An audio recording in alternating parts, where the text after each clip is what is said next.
सबको जय मसीह की जी। प्रभु का धन्यवाद, प्रभु का परमेश्वर ने हमें ये मौका दिया है इस जगह पर, इस क्षेत्र में वचन के लिए। हम प्रभु के वचन में से सीखेंगे विश्वास की नींव या बुनियाद, विश्वास की बुनियाद। तो विश्वास की बुनियाद रात में बैठा रहा, प्रभु कुछ वचन दो भाई बहनों के लिए जो उनकी ज़रूरत का हो। एक स्टार्टिंग किसी भी चीज़ की देखो शुरुआत होती है तो बुनियाद पे ज़्यादा जोर होता है, क्योंकि बुनियाद मजबूत होगी तो वो ऊपर इमारत कितनी भी बड़ी ले जा सकते हैं जितनी मजबूत बुनियाद हो। तो इसलिए विश्वास की बुनियाद, इस विषय को हम सीखेंगे। प्रभु की आत्मा हमें जितना खोल कर दे हम उस बात को समझेंगे।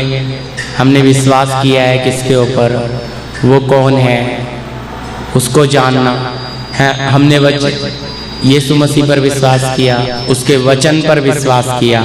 वचन क्या है, परमेश्वर क्या है, क्या हो जाएगा पता लगेगा। तो ये विषय हम आगे लेते जाएंगे, इसमें आप सवाल करना, आपका भोजन भी इसमें मिल जाएगा। हालेलुया।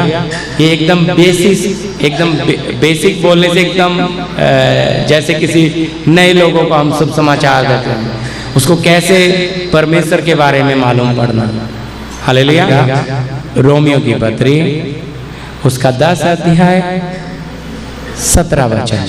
अतः विश्वास सुनने से और सुनना मसीह के वचन से होता है। जी क्या लिखा है, विश्वास सुनने से और सुनना मसीह के वचन से। मसीह के वचन से क्यों, अच्छी तरह समझना। देखो इस पृथ्वी पे एक ही नाम दिया गया उद्धार के लिए, वो है प्रभु यीशु मसीह।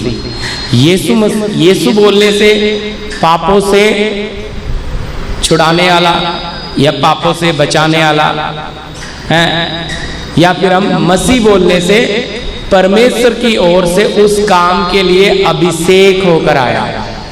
क्या होकर आया, अभिषेक। यानी कि प्रभु यीशु मसीह मानव जाति के उद्धार के लिए आया। इसलिए स्वर्गदूत ने आके क्या बोला, पुत्र जनेगी और उसका नाम यीशु रखना है? और उसका नाम यीशु रखना। वो क्या करेगा, अपने लोगों का, उनको पापों से उद्धार, मुक्ति। हम गीत भी गाते हैं, मुक्ति दिलाए यीशु नाम। तो मुक्ति के लिए ये नाम, लेकिन मसीह बोलने से परमेश्वर की ओर से अभिषेक इस काम के लिए। तो अभी देखो ज्यादातर लोग मसीह मसीह करते हैं। हम मसीह का मतलब क्या है, हाँ जी देखते हैं ना, कहते जी वो अभिषेक के दास आ रहा है। अभिषेक सुना हो कभी आप लोगों ने, तो मतलब भी उसके पास अभिषेक है, इसलिए मसीह। हालेलुया। अभिषेकित है, प्रभु का अभिषेकित दास। तो परमेश्वर की आत्मा हर एक को अभिषेक करता है, लेकिन इसमें बुनियाद वाली जो बात है वो सबसे पहली बात है विश्वास। उसके लिए ये वचन पढ़िए, आपको आता है, लिखिए इब्रानियों की पत्री 11 अध्याय का 6 वचन। विश्वास बिना उसे प्रसन्न करना अनहोना है, क्योंकि परमेश्वर के पास आने वाले को विश्वास करना चाहिए कि वो है और अपने खोजने वाले को प्रतिफल देता है। क्या लिखा है जी, परमेश्वर के पास आने वाले को क्या करना चाहिए, है? और लिखा अपने खोजने वाले को वो प्रतिफल देता है। खोजने वाला शब्द देख लीजिए। तो विश्वास बिना उसे पसंद करना, हाँ जी, बिना विश्वास के हम प्रभु को क्या नहीं कर सकते हैं, पसंद नहीं कर सकते। तो इसीलिए सब कहीं भी चले जाओ आप, विश्वासी का नाम आता है। कौन है विश्वासी है, सच है। क्यों विश्वासी है, विश्वासी एक बुनियाद है। मसीहत का क्या है? फाउंडेशन, एक बुनियाद, एक नींव। अगर नींव मजबूत नहीं होगी तो फिर उसके ऊपर जो भी रद्दा रखा जाएगा वो कमजोर ही साबित होगा। तो नींव की मजबूती होनी है तो कैसे होगा जी? सबसे पहली बात, हमारा विश्वास पढ़िएगा, 2 तीमुथी 3 अध्याय का 16 वचन। संपूर्ण पवित्र शास्त्र परमेश्वर की प्रेरणा से रचा गया है और उपदेश और समझाने और सुधारने और धर्म की शिक्षा के लिए लाभदायक है। जी क्या लिखा है? संपूर्ण पवित्र शास्त्र परमेश्वर की प्रेरणा से लिखा गया है। किसकी प्रेरणा? ये मनुष्य के किसी अपने विचार, अपनी कल्पनाओं के द्वारा। तो हमारा विश्वास बुनियाद बननी है परमेश्वर के वचन पर पहले कि ये वचन जो हम पढ़ रहे हैं, ये वचन जो हम सुन रहे हैं, ये वचन जो हम सीख रहे हैं, ये क्या है? ये किसी मनुष्य की अपनी विचारधारा से लिखा नहीं गया। हाँ? इसे लेकर संपूर्ण पवित्र शास्त्र परमेश्वर की प्रेरणा से रचा गया है। क्या जी? रचा गया। अब इसे रचने के लिए परमेश्वर ने अलग अलग बर्तनों इस्तेमाल किया। इसमें अनपढ़ लोग भी हैं, बर्तन की तरह इस्तेमाल किया। इसमें राजा भी हैं, बर्तन की तरह भी इस्तेमाल किया। इसमें चरवाहे भी हैं, लेकिन कैसे? इसमें भविष्यवक्ता भी हैं। तो प्रभु ने क्या किया? एक एक बर्तन को लेकर आत्मा के द्वारा क्या दिया उनको? प्रेरणा। ये विश्वास है हमें कि ये परमेश्वर की प्रेरणा से आया है।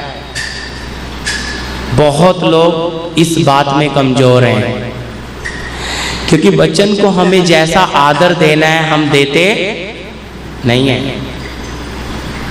हालेलुया। वचन को जैसा महत्व देना है देते नहीं है। वचन के मामले में विश्वासी क्या रहते हैं? कमजोर। बाकी चीजों में अच्छे हो जाएंगे, लेकिन वचन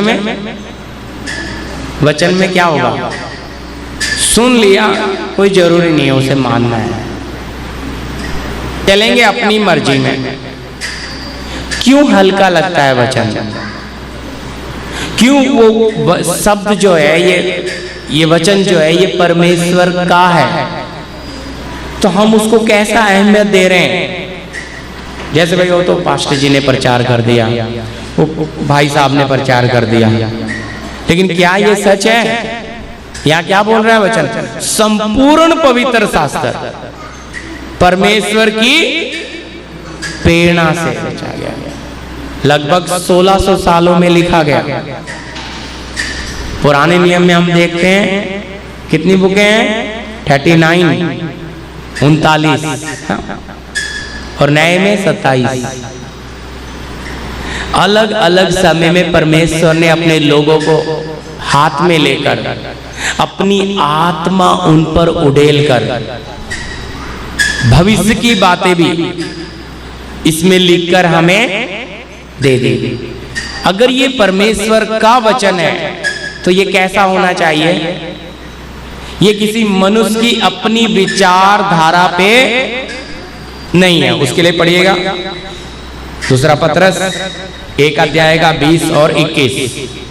पर पहले यह जान लो कि पवित्र शास्त्र की कोई भी भविष्यवाणी किसी के अपने ही विचारधारा के आधार पर पूर्ण नहीं होती जी, क्योंकि कोई भी भविष्यवाणी मनुष्य की इच्छा से नहीं, कभी नहीं हुई, पर भक्तजन पवित्र आत्मा के द्वारा उभारे जाकर परमेश्वर की ओर से बोलते थे। क्या लिखा है? हाँ जी, पर पहले ये जान लो कि पवित्र शास्त्र की कोई भी भविष्यवाणी किसी के अपने ही विचारधारा के आधार पर पूर्ण नहीं होती। क्योंकि अगला शब्द क्या है? क्योंकि भक्त जन, कोई भी भविष्यवाणी मनुष्य की इच्छा से कभी नहीं हुई, पर भक्त जन, शब्द सुनिएगा ये, भक्त जन पवित्र आत्मा के द्वारा उभारे जाकर परमेश्वर की ओर से बोलते थे। मतलब परमेश्वर का आत्मा उनमें वास करके उनके अंदर से क्या करता था? बात। तो ये जो परमेश्वर का वचन है, ये अपनी विचार धारा के ऊपर क्या नहीं है? हाँ जी, अपनी विचारधारा पे नहीं है। इसका मतलब क्या? हमें ये विश्वास है, जैसा मैंने पहला वचन पढ़ा, संपूर्ण पवित्र शास्त्र परमेश्वर की प्रेरणा से, किसकी जी? से रचा गया। सुन रहे हैं ना? समझ आ रहा है ना? मैं धीरे धीरे बांट रहा हूं विश्वास की बात। अब ये विषय लंबा है, हम हर हफ्ते प्रभु जितना खोल के देगा सीखेंगे भी। प्रभु की मर्जी रही तो यूट्यूब पे भी डाल देंगे, लेकिन आपको ये भोजन आपके लिए है, यूट्यूब वालों के लिए नहीं है। हालेलुया। क्योंकि ये तो परमेश्वर ने हमें जो वचन दिया वो आपके लिए है। ये विषय यहाँ सिखा रहे हैं आपके लिए। हालेलुया। तो भोजन मैंने रात में बता रहा हूँ आपको 3:10 पे मेरा वचन लिख के हुआ, 4 बजे मैं सोया, 6 बजे उठ गया। प्रभु ने कृपा दी। ऐसे ही नहीं रात बैठ के वचन आप लोगों के लिए पाया। ये वचन आपके दिल में क्या करना है? देखो हमारे घर में कोई मेहमान आता है तो हम उसके लिए भोजन तैयार करते हैं ना, पहले से लग जाते हैं भोर से शाम से कि अच्छे से अच्छा। इसी तरह ये आत्मिक खाना है। तो यहाँ पे अभी आप ज़्यादातर नए लोग हैं तो मैंने बोला बुनियाद से हम लेंगे। बुनियाद समझेंगे तो आप परमेश्वर को समझोगे, फिर अपने जीवन को समझोगे। तो विश्वास की बुनियाद है। तो विश्वास सबसे पहली बात है, सुन किसके रहे हम? विश्वास कहाँ से आएगा? परमेश्वर के वचन से। मैं आगे पढ़ाते पढ़ाते, विश्वास क्या है? दिव्य है। हालेलुया। विश्वास दिखता नहीं है, पर उसमें क्रिया होती है। तो इसलिए विश्वास को हमें उस अपनी बुनियाद को देखना है। हम इस परमेश्वर के शब्द को, इस वचन को कितना महत्व देते हैं। कुछ लोग दीवारों पे, अपने घरों पे लगाते हैं, अच्छी बात है, दरवाजों पे लिखते हैं, अच्छी बात है, लेकिन क्या उसे अपने दिल में लिखा? दिल में लिखा है? समस्या इधर है ना। वचन कहता है तुम्हारी देह पवित्र आत्मा का मंदिर है, क्योंकि दिल में क्यों नहीं लिखा? हाँ जी, दिल में इसलिए नहीं लिखा क्योंकि वचन का इतना महत्व। आप बताइए, आप अपने रचने वाले को कौन सा स्थान दोगे? वो कहता है आकाश मेरा सिंहासन है, पृथ्वी मेरे पांव की चौकी। कौन सा स्थान दोगे? कहता है मैं मनुष्य के हाथ के बनाए हुए मंदिरों में रहता नहीं। तो आपका हृदय, आपका दिल, प्रियो, आप हैं परमेश्वर का मंदिर। वो जगह चाहिए। तो चलो जी, मैंने दीवार पे, वो गलत नहीं है, लेकिन बहुत लोगों के घर पे वचन अच्छा लिख के रखते हैं, बहुत अच्छी बात है, लेकिन उसे थोड़ा इधर भी लिख लो। कुछ लोग खाना बना के रखें, कुछ लोग के घर में खाने की कमी नहीं है। अच्छी तरह समझना, फ्रिज खोलेंगे तो उसमें सब खाना मिलेगा, लेकिन शरीर में सूखे हैं। तो आप क्या बोलोगे? भाई साहब क्या खाना नहीं खाते? क्यों नहीं खा रहे खाना? तो बोलेंगे अरे बहन क्या बात कर रहे हो, अरे भाई क्या बात कर रहे हो, देखो फ्रिज खोलेंगे, अंडा मछली सब कुछ, देखो हरी सब्जी सब है हमारे पास। तो बोलेगा भैया इसको निकालो, पकाओ और खाओ। ताकि तुम्हारा चेहरे पे क्या आ जाए, भूख से जो सूख गया वो।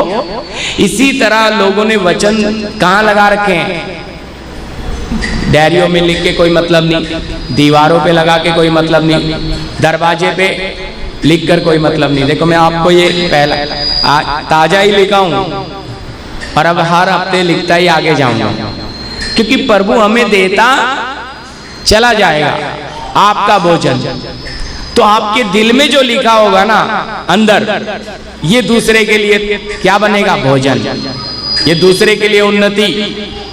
लेकिन इस वचन का जब तक महत्व नहीं पता होगा तो ये वचन हमारे दिल में जगह पाएगा नहीं। थोड़ी सी समस्या आएगी, हम वचन को साइड में करके क्या हो गया, कहां गया विश्वास? हाँ जी, विश्वास की बुनियाद कहां है, बोलिए। देखो हमारे जीवन में उतार चढ़ाव आएंगे, ऐसा नहीं है कि समस्या नहीं आएंगी, ऐसा नहीं है कि बीमारियां नहीं आएंगी, ऐसा नहीं है कि हादसे नहीं होंगे, लेकिन हम उस विश्वास के द्वारा हर एक समस्याओं को क्या करेंगे, पार करेंगे।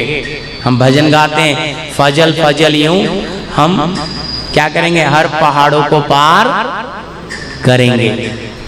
मतलब वो भी कहां से आएगा विश्वास? अगर ये वचन को पहचाना है, अगर अपने परमेश्वर को पहचाना है कि ये वचन पिता का है, ये किसी मनुष्य का, किसी पास्टर का, किसी इंसान का नहीं है, ये मेरे रचने वाले का शब्द है और मैं इसे अपने दिल में प्रथम स्थान दूंगी। जब आप वचन को प्रथम स्थान देंगे और फिर वचन का प्रकाश इस वचन को पहचानेंगे तो आपका विश्वास मजबूत, आपका विश्वास किसी मनुष्य पे रखने की आपको जरूरत क्यों? क्योंकि वचन समझ आ रहा है, अब पता लग रहा है इसमें एक एक बात मेरे पिता की लिखी हुई है, ये किसी मनुष्य की अपने विचारधारा से लिखी नहीं गई। जैसा हमने पत्रस में पढ़ा, हाँ जी, मैं फिर से एक बार पढ़ देता हूं 21, 20। पर पहले ये जान लो कि पवित्र शास्त्र की कोई भी भविष्यवाणी किसी के अपने ही विचार धारा के अनुसार आधार पर पूर्ण नहीं होती, क्योंकि कोई भी भविष्यवाणी मनुष्य की इच्छा, किसकी जी, शब्द देखना, कोई भी भविष्यवाणी मनुष्य की इच्छा इच्छा से कभी, बोलिए ना, सुन रहे, पहले पढ़ाया है, कोई भी भविष्यवाणी मनुष्य की अपनी इच्छा से नहीं हुई। एकदम वचन स्पष्टीकरण दे रहा है कि भाई ये अपनी बुद्धि से, अपनी समझ से नहीं। अगला कहता है पर भक्त जन पवित्र आत्मा, शब्द दिया है जी, परमेश्वर के जो पवित्र लोग, संत लोग, प्रेरित लोग हैं या पुराने नियम के संत, वो पवित्र लोग कैसे पवित्र? देखो जी, मनुष्य कैसे पवित्र बन सकता है, उसमें तो पापी स्वभाव है। लेकिन अच्छी तरह समझना, आप और मैं अगर अपने जीवन को प्रभु को अर्पण करते हैं तो हम पवित्र आत्मा के द्वारा, यीशु के लहू के द्वारा, यीशु के वचन के द्वारा हम पवित्र किए जाते हैं। तो अगर आज हमें पवित्र कर रहा है तो वो पवित्र संत, पवित्र लोग, तो उनके द्वारा क्या किया गया? हाँ जी, पवित्र आत्मा के द्वारा उभारे जाकर परमेश्वर की ओर से बोलते थे, अपनी से नहीं बोलते थे। प्रभु अगर उनसे बात नहीं कर रहा तो वो अपनी तरफ से कुछ बोलते। उनका एक एक शब्द कैसा था? हाँ जी, पढ़िएगा, 2 कुरिन्थी 6 अध्याय का 18। और मैं तुम्हारा पिता होऊंगा और तुम मेरे बेटे और बेटियां होंगे, ये सर्वशक्तिमान प्रभु परमेश्वर का वचन है। क्या लिखा है आप बताइए, मुझे जवाब दीजिए।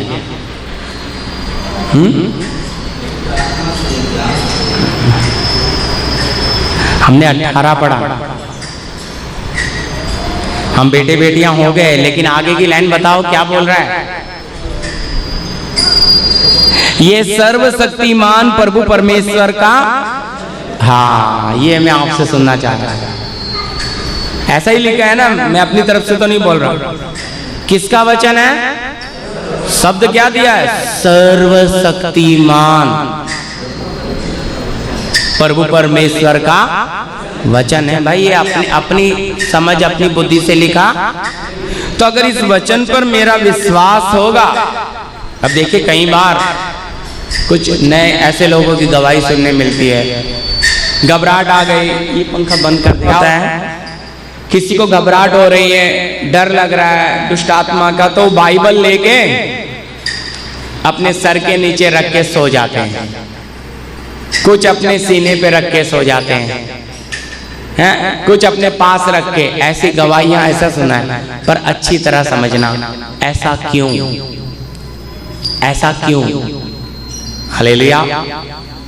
अपने पास रख के सो रहे हैं।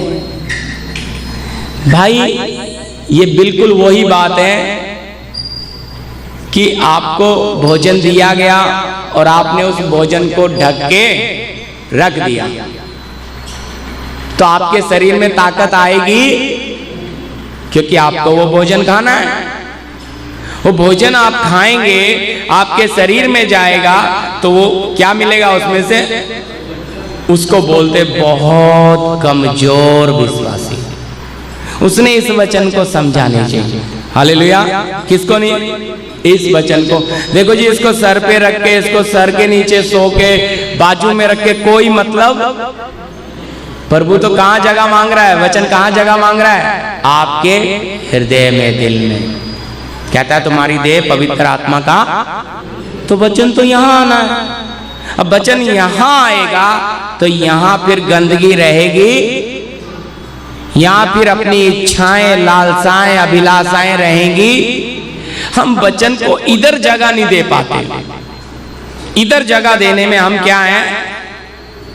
प्रार्थना करते, प्रभु हमें कृपा दे दो, प्रभु हमें मदद कर दो, प्रभु सहायता कर दो। हर समय उस छोटे बच्चे के समान हमें निप्पल चाहिए,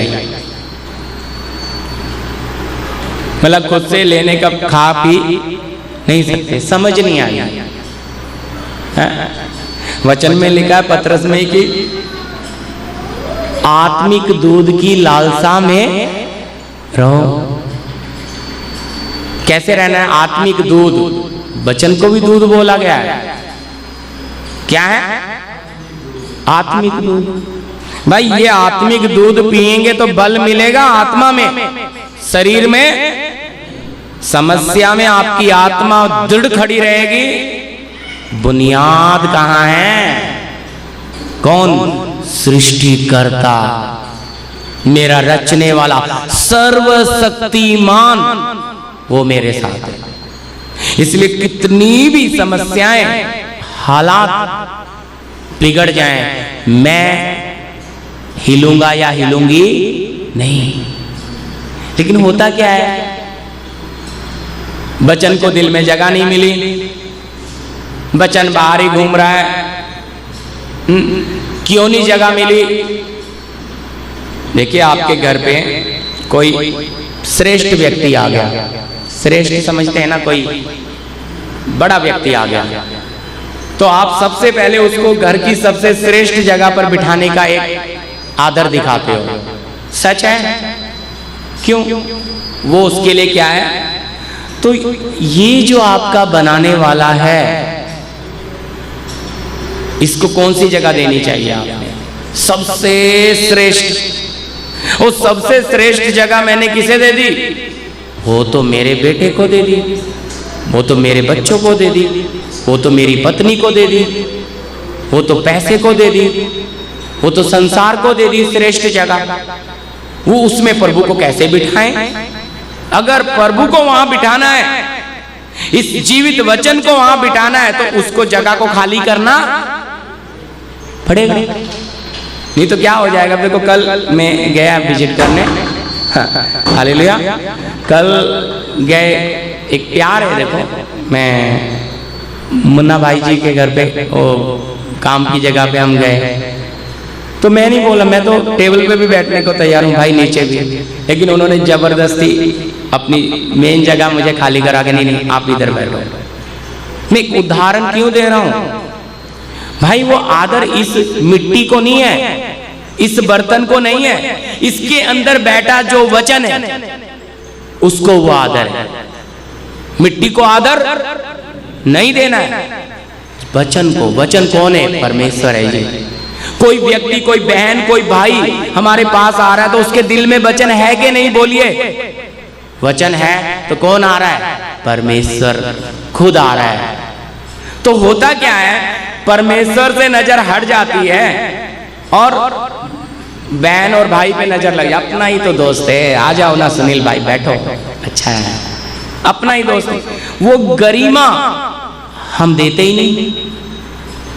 हम उस व्यक्ति को वो आदर जैसा देना है क्या नहीं करते, और फिर वो वचन हमसे कोई बात करता नहीं है। फिर वो भाई आएगा, क्योंकि अभी समझने के लिए मैंने भाई सुनील से बात की, वो आ गए मुझे मिलने, कैसे हो सुनील भैया, काम कैसा चल रहा है? वो लग गई सर, पर मैं देख रहा हूँ प्रभु का बेटा आ रहा है, प्रभु कुछ आत्मिक खाना मुझे भी देगा क्या? मेरे द्वारा उसे भी देगा। तो आत्मिक बात होने से, उसमें मुझे वचन देखने से कुछ मिलेगा कि नहीं? बोलिए, बिल्कुल मिलेगा, लेकिन मुझे वचन पता ही नहीं। मैं तो ये समझता हूं जब मैं बाइबल पढ़ूंगा तभी वचन मिलेगा, लेकिन वचन कैसा है? हाँ जी, एक और वचन पढ़िएगा, इब्रानियों की पत्री 4 अध्याय का 12 वचन, जल्दी पढ़िएगा। चोखा है जी, और प्राण और आत्मा को गांठ गांठ और गूदे गूदे को अलग करके आर पार छेदता है और मन की भावना और विचारों को जांचता है। हालेलुया। क्या लिखा है जी? परमेश्वर का वचन क्या है? आप लोग बोलिए उधर से, आवाज आना चाहिए। अभी आप हम मिलके प्रभु का वचन सीख रहे हैं। नहीं, पहला शब्द बताइए क्या लिखा है? 4 का 12 क्या है? परमेश्वर का वचन जीवित है। हालेलुया। अब जीवित है, भाई मुन्ना जी आ रहे हैं मुझे मिलने और मैं उनको मिलने जा रहा हूं, तो वचन उनके दिल में है, मेरे दिल में है कि नहीं? बोलो। अगर वचन जीवित है तो वचन बात करेगा। मालूम है, लिखा है भाइयों के लिए, एक दूसरे के लिए उन्नति का कारण, जब जब आपस में मिलो और भी ज्यादा प्रभु में बढ़ते। लेकिन होता क्या है? बुरा नहीं मानना, होता यह है जब हम आपस में मिलते हैं, अपने घर की तकलीफें, अपने घर का दर्द, अपनी तकलीफें, दूसरे की कहानी, पड़ोसी की कहानी हम सुनो, हमारा समय सारा शैतान खा गया। कहां प्रभु का वचन जीवित? ना मुझ में क्रिया कर रहा है, ना उनमें। जिंदा है तो क्रिया करेगा। समझ आ रही बात? जिंदा है तो क्या दिखाएगा? क्रिया। एक दूसरे के लिए ऐसे होने, क्यों? एक वचन को पहचाना ही नहीं है। क्योंकि वचन अगर आपके मेरे दिल में, हमने पिछले को ये विषय सीखा है आपने, भीतरी मनुष्य का, हालेलुया। इसलिए विश्वास का विषय आपको अच्छे से समझ आना है। अब विश्वास, हमने विश्वास किया तो पवित्र आत्मा वचन का बीज लेके अंदर आया है ना, तो वचन अंदर है तो क्रिया क्यों नहीं है भाई? क्रिया इसलिए नहीं है, वचन को जैसा महत्व देना था दिया नहीं। हालेलुया। जैसा महत्व देना था, उस वचन को पढ़ते हुए मेरे जो गर्म आंसू, जो मेरे अंदर मेरे काटे, मेरे बाप का शब्द है, मेरी आत्मा का रचने वाले का शब्द है। उस महत्व को, जैसा मैंने बोला, हम श्रेष्ठ जगह श्रेष्ठ लोगों को देते हैं। तो आप बताओ, परमेश्वर से कोई श्रेष्ठ है? पर जब तक परमेश्वर के वचन को नहीं जाने तो इस वचन की जगह दूसरे को श्रेष्ठता का, आप प्रार्थना करने बैठे, आपका कोई बिजनेसमैन, कोई काम करने वाला, कोई फ्रेंड, कोई सहेली आ गई, आप प्रार्थना कैंसिल कर, पहले इनसे बात कर लेते हैं, बाद में प्रार्थना कर लेंगे। आप किसको महत्व दे रहे हो? बोलिए। मेहमान घर में आ गए, प्रार्थना ही नहीं होगा, क्योंकि मेहमान कौन है? अविश्वासी है, वो प्रभु को नहीं जानते। हम कहेंगे जाने दो, अभी इनको ही समय दे देते हैं। एक दिन गया, 2 दिन गया। प्रियो, आप एक दिन ना खाना खाओ तो अगले दिन शरीर में क्या आ जाती है? तो आप वचन को, एक दिन पानी ना पियो, अगले दिन क्या होगा? जीभ सूख के तालू से चिपकने। सच है ये। आप पानी और खाने के बगैर नहीं चल सकते, तो परमेश्वर के वचन के बगैर कैसे चलोगे? यही कारण है कि हम सरलता से नहीं चल पाते। हम खाना खा रहे हैं, हम उस पिता का धन्यवाद देते हैं कि प्रभु हमें आपने दिया। कितने ऐसे हैं जो इसके बगैर नहीं खा पा रहे, नहीं मिला है। हम जिन बातों को धन्यवाद देना है वो भी धन्यवाद देते। हमेशा जो हमारे जीवन में कमियां हैं उन्हीं बातों को लेके हम क्या करते रहते हैं? बार बार बार बार घुमा फिरा के वही बात, पैसे की तंगी, घुमा फिरा के बीमारी, घुमा फिरा के वो, मतलब बातें हम कहीं की भी कर लें, आकर हम उसी स्टैंड पे खड़े हो जाएंगे। ये समस्या क्यों ऐसा? क्या बनाने वाला दूर है? विश्वास की बुनियाद बहुत कमजोर है। आपको विश्वास में अगर आगे बढ़ना है, आपने बड़ी बड़ी समस्याओं को पार करना है, तो बुनियाद किसकी डालनी है? वचन। हालेलुया। वचन कौन? परमेश्वर खुद। ये कौन है? ये क्या है? जब ये पता लग जाता है तो हृदय से निकलता है जी आदर, अंतरात्मा से उस वचन के लिए महत्व। दीवार पे लिखा, पढ़ते ही अंदर हर्षित होगा। क्यों? ये वचन। पर दीवार से ज्यादा अंदर लिखा होगा तो पौलुस बोलता है ना, तुम क्या हो? मसीह की, हाँ जी, मसीह की पत्रियां हो, जिन्हें हमने सेवकों के समान लिखा है। ऐसा ही लिखा है।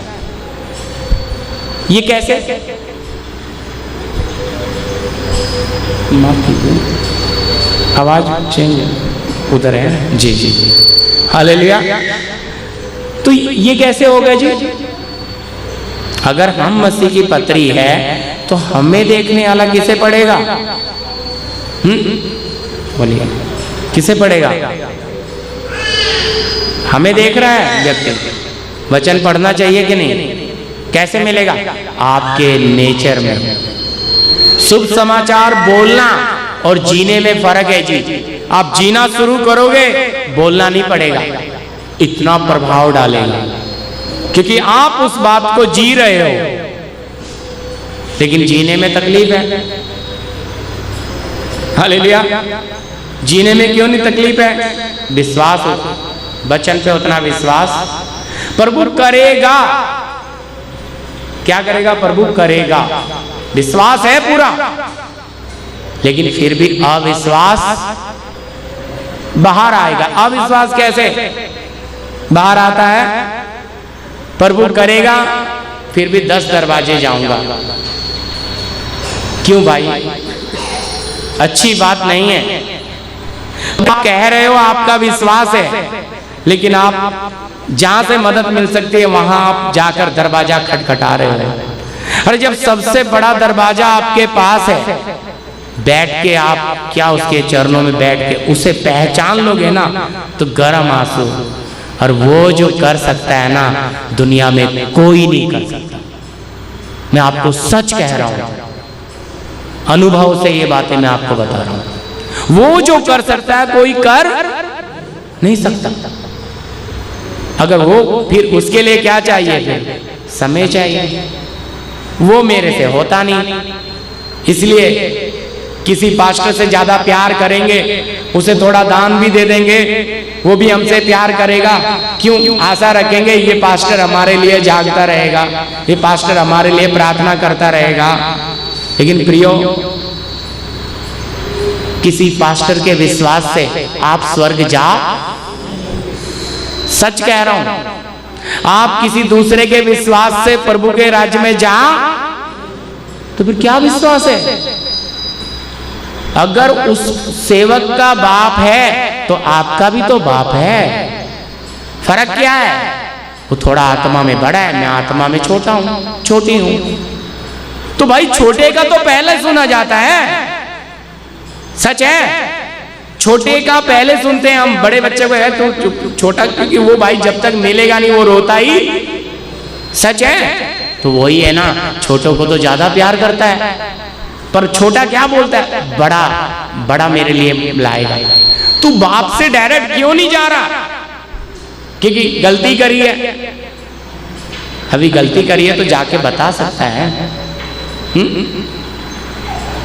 जाके बोल सकता है। जैसा उदाहरण के लिए, घर में 3 बच्चे हैं, सबसे छोटे वाले से कांच का गिलास टूट गया, उठा दिया, मम्मी पापा बाहर गए थे, आ गए, तो छोटे वाला रोए जा रहा है देख के उनको, अब पिटाई होगी, अब मम्मी पिटाई करेगी, रोए जा रहा है, कुछ नहीं बोल रहा, और बोलता है बड़ा बोले, बड़ा कुछ बोल नहीं रहा कि कहीं मुझे भी ना 2-4 पड़ जाए, तू कहाँ था?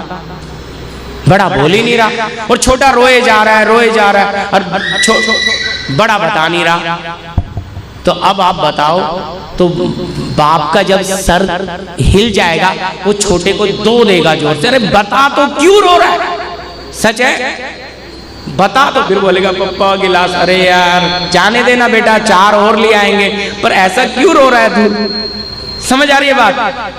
उसको तब समझ आया, अरे अगर मैं आते ही बोल देता तो पापा कुछ करते, लेकिन मैं भरोसे पे बैठा था, बड़ा बोलेगा।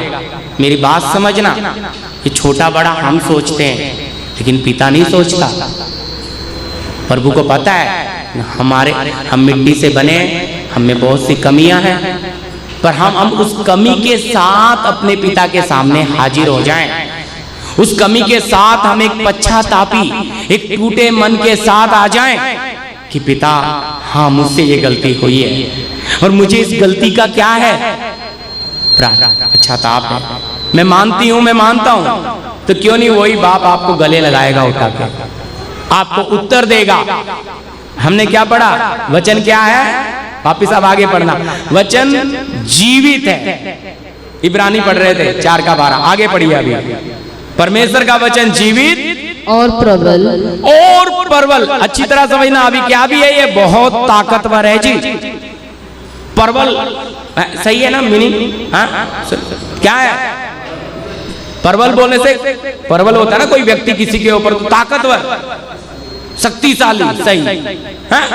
तो क्या भी है? जीवित के साथ ताकतवर है, ये जो आप सोच भी नहीं सकते ये वो कर सकता है। पर मुझे विश्वास ही नहीं है। मुझे तो विश्वास है भाई, प्रभु आके, प्रभु के दास आकर बैठे, रोए हमारे लिए, प्रार्थना करें। भाई कितनी, भाई वो व्यक्ति रोएगा, प्रार्थना करेगा, उसका प्रतिफल वो ही पाएगा। बुरा नहीं मानना, वो ही पा रहा है, वो बढ़ता जा रहा है। पास्टर तो देखो हमारे बढ़ते जा रहे हैं, हम क्यों नहीं बढ़ रहे? या हमारा भाई तो बढ़ता जा रहा है, हम क्यों नहीं बढ़ रहे? क्योंकि आप उसके साथ बैठकर क्या करें? आराधना में समय बिताएं भाई। आराधना में अपनी कमियां डालें, अपनी कमजोरियां डालें, अपनी निर्बलताएं डालें। परमेश्वर की आत्मा, ये वचन का जो सामर्थ्य आप पर उतरेगा, क्या है? शक्तिशाली है, प्रबल, ताकतवर। जी आगे क्या करेगा फिर वचन? हर एक दोधारी तलवार से भी बहुत चोखा है जी, और प्राण और आत्मा को गांठ गांठ और गुदे गुदे को अलग करके आर पार छेदता है, और मन की भावनाओं और विचारों को जांचता है। हालेलुया। कैसा है जी? मत्ती रचित शुभ समाचार 24 का 35। आकाश और पृथ्वी टल जाएंगे, आकाश और पृथ्वी टल जाएंगे, परंतु मेरी बातें कभी न टलेगी। क्या बोल रहा है जी प्रभु का वचन? सब कुछ खत्म हो सकता है, लेकिन ये जीवित वचन कभी खत्म प्रबल है प्रियो। हम जो सोच नहीं सकते, ये वचन, ये परमेश्वर कर सकता है, ये करने की ताकत रखता है। आप काम की जगह पर हैं, आपका काम की जगह पर आपके साथ सताव हो रहा है, आपका हक मारा जा रहा है, आप कई बातों से परेशान हैं। आप उन लोगों के लिए क्या करना शुरू करें? प्रार्थना। और प्रार्थना कैसी? प्रभु तेरा वचन जीवित है। आप प्रमाण दें। क्या दें? उस व्यक्ति के दिमाग को बदलें। वो मैनेजर है, मुझे बहुत तंग करता है, वो मालिक है, वो पार्टनर है, क्या कर रहा है? आप उसके क्या करें? परमेश्वर के चरणों में बैठ के प्रभु उसकी बुद्धि को आपके हाथों में देता हूं। वो अपनी बुद्धि चला ही ना सके। भाई ये परमेश्वर जब गधे से बात कर सकता है, ये परमेश्वर मुर्गे से बांग दिलवा के पतरस को पश्चाताप दिला सकता है, ये परमेश्वर मछली को आज्ञा दे सकता है कि मुंह नहीं खोलना मेरे दास को, 3 दिन अंदर रख के एड्रेस भी बता देता है, तो क्या ये परमेश्वर नहीं कर सकता? बिल्कुल कर सकता है। इसलिए पहला मैंने आपको क्या पढ़ाया? हाँ जी, सुनना मसीह के वचन से। दूसरा आपने क्या पढ़ा? विश्वास। हाँ ये हो गया दूसरा वाला। हाँ 11 का 6। हाँ क्या नहीं कर सकते? अब प्रभु के वचन से सुन लिया, वचन जीवित है, वचन परमेश्वर है, वचन आत्मा के द्वारा आया, तो अब ये विश्वास आप में आना है। तो बुनियाद समझ आ रही है? हाँ जी, न्यू बुनियाद आपके अंदर जब ये बुनियाद होगी कि ये जीवित है, ये परमेश्वर का वचन है, ये किसी मनुष्य के अपनी विचारधारा से नहीं है, और अगर ये वचन अटल है, ये कभी नहीं टलने वाला, तो ये वचन पे मेरा क्या होगा? आधार। फिर आगे चलना शुरू होगा। आगे बुनियाद देखो, ये बुनियाद अगर आपके दिल में बन गई ना, मैं सच कह रहा हूं, आप सबसे फ्री हो जाओगे, स्वतंत्र हो जाओगे। हालेलुया। कैसे स्वतंत्र? आजाद, किसी पे निर्भर नहीं रहोगे, परमेश्वर पर पूरी तरह से निर्भर। इसलिए वचन में लिखा है, पर मसीह ने तुम्हें स्वतंत्रता के लिए स्वतंत्र किया है, फिर से दासत्व के जुए में फिर से गुलाम मत बनना। अब मतलब अब किसी दूसरे पर नहीं, अब खुद बात करेंगे। हालेलुया। अगर वो जिंदा है तो जरूर बात करेगा, वो जिंदा है प्रमाण देगा। तो ये आपके जीवन में खुद ही क्या होने लग जाएगा? अनुभव। वो अनुभव होगा आपको प्रभु के पास, उसकी पहचान में ले जाने वाला। ठीक है जी, यहीं स्टॉप कर देते हैं, आगे फिर प्रभु की मर्जी है तो आगे फिर हम लेंगे। जी जी, हमारे बीच में भाई मनोज लास्ट प्रार्थना कर देंगे। और करते हैं मेरे पिता पवित्र परमेश्वर, राजाओं के राजा प्रभु, आज के दिन प्रभु आपने हम सबको, भाई बहनों को आपके चरणों में बैठने के लिए पिता कृपा दी प्रभु। आपने एक नई जगह की व्यवस्था प्रभु आपने करके दी, धन्यवाद करते पिता। आपके दास के द्वारा प्रभु जो विश्वास का वचन हम सबके लिए सुनने के लिए प्रभु आपने प्रेरित किया पिता। सारा पवित्र शास्त्र प्रभु सचमुच आपकी आत्मा से, आपकी प्रेरणा से रचा गया है मेरे पिता। हम सारी बातों का विश्वास करते प्रभु। पिता धन्यवाद करते हैं, विश्वास प्रभु आपके वचन के सुनने से प्रभु हर एक के अंदर उत्पन्न होता है प्रभु। जो जो बातें आपने हम सब के लिए आपके पहले पूरी सदियों से प्रभु आपने रखी है पिता, कि उस बात पर भरोसा कर पिता आपके बनाए हुए वचनों पर हम चल सके प्रभु। धन्यवाद करते प्रभु आपके इस वचन के द्वारा प्रभु हर एक के जीवन में विश्वास की बढ़ोतरी हो प्रभु। इस विश्वास के द्वारा हर एक लोग प्रभु संसार की सारी कष्ट पे, मुसीबत पे, हर बातों पर जय पाने के लिए पिता स्वर्ग से आपके द्वारा कृपा पाकर चलने पाए मेरे प्रभु। धन्यवाद करते राजाओं के राजा पवित्र परमेश्वर प्रभु, इस मार्ग में चलने के लिए हमारे लिए जो विश्वास प्रभु आपने अपने वचन के द्वारा हमसे बातें की पिता, इस पे चलने के लिए हर एक भाई बहनों के लिए आप बातें करें प्रभु। प्रभु ये जो विषय स्टार्ट हुआ प्रभु, धन्यवाद करते हैं। आज जो प्रभु आपके दास के द्वारा जो समय प्रभु आपने स्थापना की प्रभु, धन्यवाद करते प्रभु। आने वाले समय में इस विश्वास की अच्छी नींव धरी जाए मेरे पिता, और भाई बहन प्रभु इस नींव में पक्के बने पिता, आपके बेटे बेटियां बनकर प्रभु विश्वास की अच्छी कुश्ती लड़कर प्रभु। और प्रभु धन्यवाद करते आपके राज को प्राप्त करे मेरे प्रभु। धन्यवाद करते प्रभु, आपने हम सबको यहाँ पे सुरक्षित लेके आ प्रभु। आगे की प्रार्थना आपके हाथों में सौंपते और ले जाने में प्रभु आपकी आत्मा स्वर्गदूत लगे रहे प्रभु। धन्यवाद करते, सारी आदर गरिमा प्रभु आपको देते हुए प्रार्थना यीशु मसीह के नाम से मांगते हैं, आमीन आमीन। अब पिता का प्रेम, पुत्र का अनुग्रह, पवित्र आत्मा की सहभागिता, संगति हमारे साथ तमाम संत लोगों के साथ प्रभु यीशु के दूसरे आगमन तक होता रहे, आमीन आमीन। सबको जय मसीह कीजिए।